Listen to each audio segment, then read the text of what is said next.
já tenho constância nesse casamento entre eu e a comida. E hoje eu não me relaciono mais com a comida de uma maneira no qual ela me intoxica, né? Ela me faz mal. Eu não como mais em excesso, mas também não como de menos. E também eu ponho prazos para eu comer, porque antigamente o que eu fazia? Eu comia, né?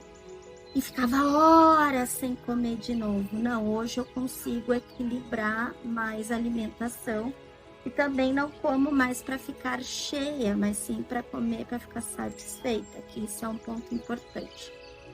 E agora eu tô entrando num noivado com atividade física, então já tem mais ou menos 7, 8 meses que eu entro nesse noivado, eu pratico, fico um tempo sem praticar, para ver se eu me sinto bem, se isso faz sentido para mim. Então eu estou experienciando várias coisas. Eu entrei em aula de dança, fiz atividades dentro de casa como a fonte, que é uma coisa que é constante, mas eu trouxe outras atividades. Então dança, e pratiquei também caminhada, aí fui para musculação. Aí agora eu tô fazendo HIIT para ver o que eu me sinto bem em fazer. E eu percebi, por exemplo, que estar dentro de uma academia é algo que me sufoca, não me faz muito bem.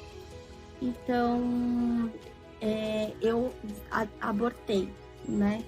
E por mais que eu tô pensando em voltar, tá? Eu abortei dentro do sentido de ser aqui no meu condomínio. Porque eu também não tenho uma questão de automotivação, mas isso daí é uma coisa para outro vídeo.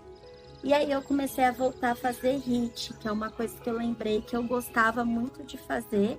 E aí eu tô fazendo HIIT e já tem mais ou menos uns 3, 4 dias que eu tô fazendo e que eu acho que pode ser que eu persista. Enfim, então eu tô nesse processo aí de descobrir essa atividade física. E por que eu trouxe essa situação para vocês? Porque às vezes a gente fica o tempo todo tentando nos entender, né? A gente fala assim, poxa, eu queria tanto fazer uma atividade física, eu queria tanto pegar o hábito de comer saudável.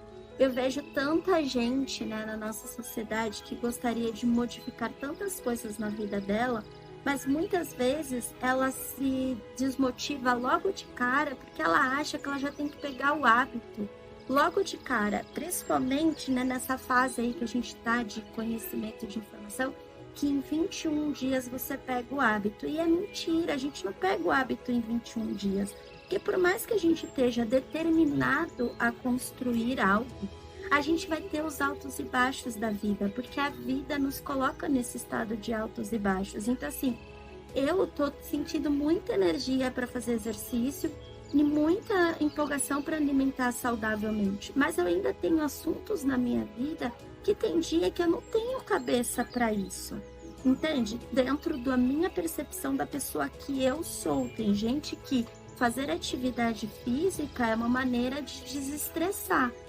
A maneira de eu me desestressar é através da meditação, é me relacionando com algo maior, né?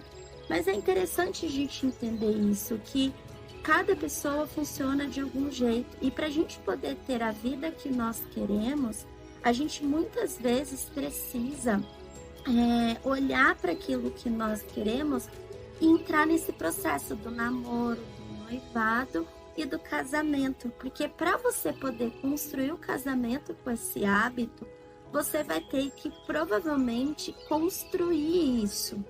E é isso que eu acho que muitas pessoas esquecem de falar. Hábito, ele é algo construído. Para a gente poder compreender o que é hábito, a gente tem que compreender, por exemplo, o que é ética e moral, né? Então, assim, a ética, ela é muito mais um hábito que a gente constrói. Então, a nossa moral e a nossa ética, ela é construída através da maneira como a gente valoriza determinadas coisas na nossa vida. E o hábito, ele se encaixa nessa ética. Então, por exemplo, qual que é a tua ética? A minha ética, ela tem o quê? De eu acordar às 5:30 da manhã, fazer uma prática de autocuidado, ir lá fazer os meus exercícios físicos, tá. E a tua ética pode ser você acordar tarde, dormir tarde, ir pra balada. Isso vai construir a tua moral diante de um grupo, diante de uma sociedade, percebe? E aí, isso são os seus valores. Então, ética e moral, ela é muito ampla e ela é muito individual de cada um. Se um de vocês quiserem que eu explique melhor sobre a ética e moral, me fala aqui que eu explico, tá?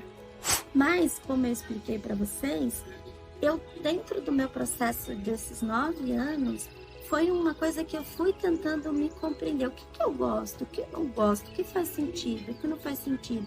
Porque eu sempre fui tão escravizada dentro do processo de ter um corpo perfeito, de ter uma estética perfeita, de ser linda, de ser maravilhosa.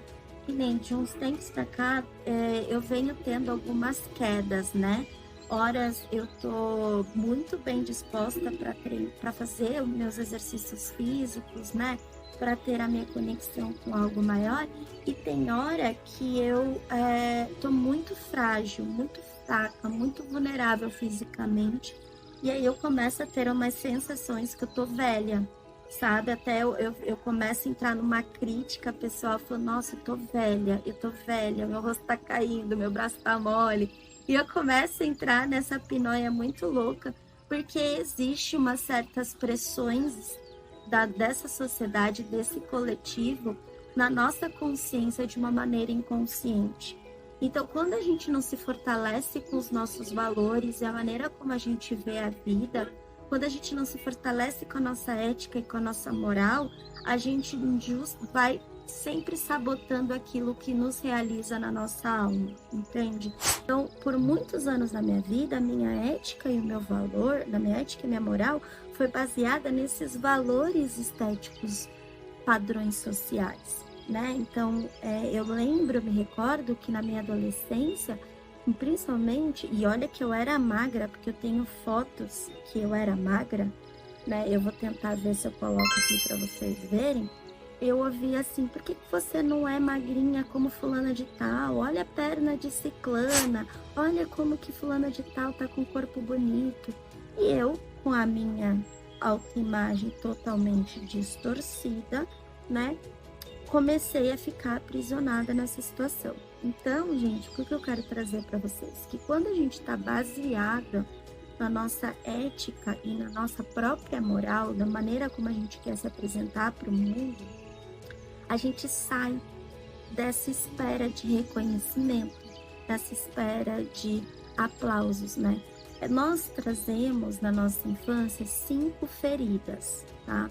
Dentro dessas 5 feridas, tem 2 que são mais exacerbadas em cada um de nós, né? No meu caso, eu percebi que eu tinha 4 mais exacerbadas. As 5 feridas são rejeição, abandono, humilhação, traição e injustiça, né? Eu percebi na minha que eu tinha rejeição, abandono, humilhação e traição.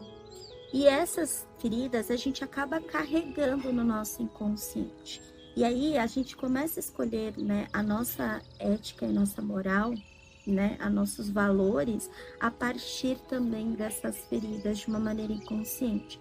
Então, por exemplo, eu sempre senti que eu fui rejeitada da minha mãe, sempre fui rejeitada pela minha mãe e sempre me senti humilhada. Por quê? Porque a minha mãe sempre foi muito crítica, né?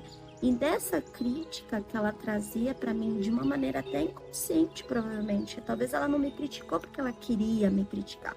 Talvez ela criticou porque ela se critica. Eu acredito muito nisso, que a gente critica o próximo quando a gente também se critica. Até porque, por exemplo, eu sou muito autocrítica. E eu reconheço essa minha autocrítica. E eu, por muito tempo, critiquei pessoas também. Por quê? Porque é um mecanismo, né, que a gente tem de defesa, pra gente se sentir melhor, né? Então, a minha mãe sempre foi muito crítica. Então, para eu poder ser amada e aceitada pela minha mãe, eu sempre me pus em um estado de melhor versão de mim mesma. Para quê? Para que eu recebesse o elogio. Quanto mais eu me escravizava em situações para receber esses elogios, mais escravizada eu estava. Então, nesse processo eu fui em desconstrução, eu fui me desconstruindo.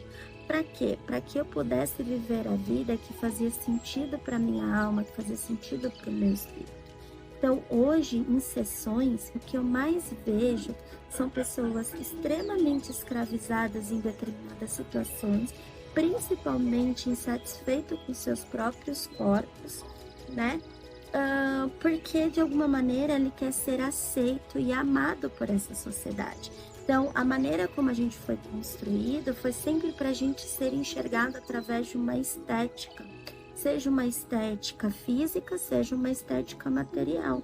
E essas estéticas é o que faz a gente ficar muito mais aprisionado. E a gente se abafa emocionalmente, a gente se abafa mentalmente, a gente se abafa espiritualmente. Para quê? Para viver essa situação baseada de uma maneira inconsciente nessas feridas que a gente traz, né, da nossa criança interior, dessa nossa infância, né? Então, dependendo do grau dessas feridas, você vai ser mais escravizado. E aí é o que eu sempre falo, dependendo do impacto do teu trauma, às vezes você fica anestesiado no teu inconsciente de uma maneira que você está se escravizando, mas você acha que isso é o correto, que isso é a melhor maneira e que isso é o que devemos fazer e que nada nos abala. Então, eu, por muito tempo, como eu falei para vocês, eu fazia dietas malucas, eu vivia escrava da academia e eu achava que isso é normal. Eu me recordo de eu tomar muito termogênico para ter energia para malhar, né? Ficava acelerada, dormia muito mal, entendeu? Mas por quê? Porque eu precisava cumprir o padrão que eu considerava que a sociedade ia me amar. Então, olha o ponto a gente às vezes se machuca para poder ser aceito. Quantas vezes eu tomei remédios para emagrecer, para poder ser aceito, né? E eu vivia nesse efeito sanfona, porque tinha hora que a minha emoção não conseguia ficar abafada, e aí eu entrava no extremo, na compulsão alimentar. Eu tive uma nutricionista no meu processo de autoconhecimento, que ela sempre fazia eu me relacionar muito com alimento, né? Eu lembro uma vez que toda vez que eu comia pastel, eu tinha azia. E eu cheguei para ela e falei assim, nossa, toda vez que eu como pastel, eu tenho azia. Ela falou, Raíssa, azia tem muito a ver com o fato de você não querer que acabe o momento. Com quem está correlacionado o pastel? Aí eu falei, putz, minha mãe. Minha mãe sempre me chamou para comer pastel. E toda vez que eu comia pastel com a minha mãe, a gente conversava por horas. Era um momento que eu tinha com ela. Minha mãe sempre foi uma mulher muito ocupada, então eram os momentos que eu tinha com ela. Ela falou, então o pastel está correlacionado com o momento de nutrição e acolhimento. E aí você acaba tendo azia, por quê? Porque a azia é uma maneira de você estar revivendo de maneira inconsciente aquele momento. Então você não quer, o teu inconsciente não quer que aquele amor, que aquela nutrição acabe. Então a maneira como a tua criança gravou era tendo esses momentos de comer pastel, de comer um salgado. E de fato, depois que eu ganhei a consciência, eu parei de ter muita vontade de comer pastel, tá? E quando eu tenho vontade, quando eu sinto aquela vontade de comer pastel, eu me pergunto, o que está faltando de nutrição e acolhimento aqui? Entende? Então isso é muito interessante a gente perceber, porque a gente também vai entender se vale a pena comer aquele pastel naquele momento. Então já muitas vezes eu abri exceção e fui comer o pastel, né? Quando eu vi que não, eu preciso sentir esse acolhimento. E não tinha azia depois, tá? Mas eu fui consciente, né? Então, amadurecer as nossas emoções e ganhar consciência daquilo que a gente faz, a gente vai construindo a nossa ética, a nossa moral a partir desses valores. E aí a nossa sociedade não, as pessoas ao nosso redor vai percebendo que você vai construindo esses valores e você vai tendo mais harmonia em tudo que você faz. Outro ponto que eu queria trazer aqui que é importante é sobre uma percepção sobre, por exemplo, a bebida. Eu bebi a primeira vez com meu pai, eu tinha 21 anos e eu fui beber com ele. E eu lembro que toda vez que eu tinha os momentos com meu pai sempre me levava para algum bar, para algum momento. Isso eu tive com minha mãe casou 3 vezes, né? E o meu segundo padrasto, eu também tive isso. Então, os momentos que eu tive estabilidade e segurança foi com o meu pai bebendo ou com o meu padrasto, né? E aí, o que acontece? Toda vez que eu precisei de estabilidade e segurança na minha vida, eu tinha vontade de tomar cerveja. Então, muitos dos nossos hábitos alimentares, eles estão correlacionados aos momentos de felicidade que nós tivemos com o nosso pai e com nossa mãe. Então, é importante a gente olhar para isso de uma maneira amorosa, para que a gente possa construir os nossos valores éticos e morais baseado no que somos de verdade e não baseado nos nossos traumas, nos nossos medos, nas nossas inseguranças e principalmente dentro do processo que às vezes a gente está construído inconscientemente para ser amado, para ser aceito, para ser desejado, certo? Então é isso, espero que tenha ajudado vocês, beijinhos e até o próximo vídeo.